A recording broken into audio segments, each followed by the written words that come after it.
கத்தி கத்தி சொல்லி இருக்கிறோம் உறவுகளே. அல்லாஹுக்கு மாற்றம் செய்கிற பகிரங்கமான பாவங்களை, அந்நிய கலாச்சாரங்களை இந்த சமுதாயம் பகிரங்கமாக அரங்கேற்றிக் கொண்டிருக்கிறது. பார்க்க முடியவில்லை. அடையாளம் போடுதலின் பெயரால், மருதண்டி கலாச்சாரத்தின் பெயரால், புகைப்பட கலாச்சாரத்தின் பெயரால் எத்தனை எத்தனை அனாச்சாரங்கள்.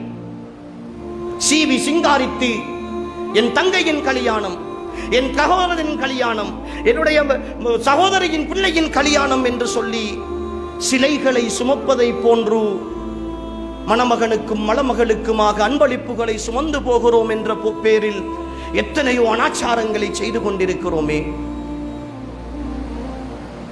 இவைகளெல்லாம் பாவங்கள் என்று தெரியவில்லையா? இந்த பாவங்களை அல்லாஹ் பார்க்காமல் இருக்கிறான் என்று நினைத்துக் கொண்டிருக்கிறோமா? இவைகளெல்லாம் கணக்கெடுக்கப்படாது என்று நினைத்துக் கொண்டிருக்கிறோமா?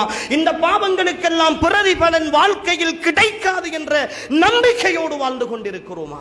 எதுவரைக்கும் நம்ப போகிறோம் சகோதரிகளே? எதுவரைக்கும் நம்ப போகிறோம்? இன்னும் அந்த ஈமான் உரைக்கவில்லையே. என் சொந்த சகோதரி தான், என் சொந்த சகோதரன் தான். உன்னுடைய மகளுக்கு அடையாளம் போடுவது மார்க்கத்தில் ஹராம்.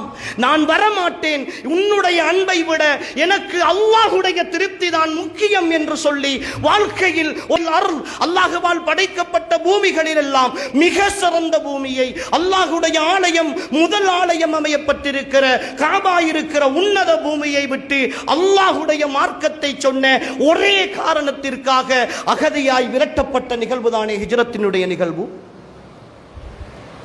நபி அவர்களுக்கு என்ன தேவை இருந்தது மக்காவை விட்டும் போவதற்கு?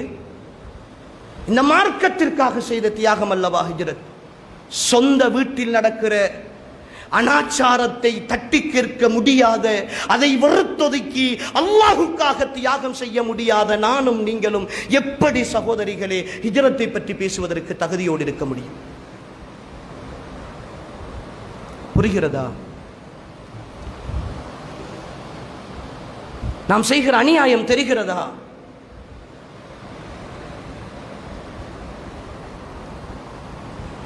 திருமண பேச்சுவார்த்தை என்ற பெயரில் என் மகனுக்காக செப்பு சுமந்து வருகிறார்கள். ஒரு காலத்தில் பேசனில் வந்தது, சகன்களில் வந்தது.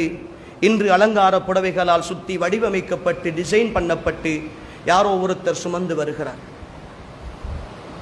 அவனுக்கு வந்து ஒரு வாட்ச் கட்டுவதற்கும் ஒரு செல்போன் கொடுப்பதற்கும் என்னுடைய மகன் இன்னொருத்தியினுடைய தந்தையினால் எடுக்கப்பட்ட காசில், அவனுடைய வியர்வை சிந்தி உழைத்த காசில் இருந்து போன் வாங்கி பாவித்துத்தான் இந்த கல்யாணத்தை முடிக்க வேண்டுமா?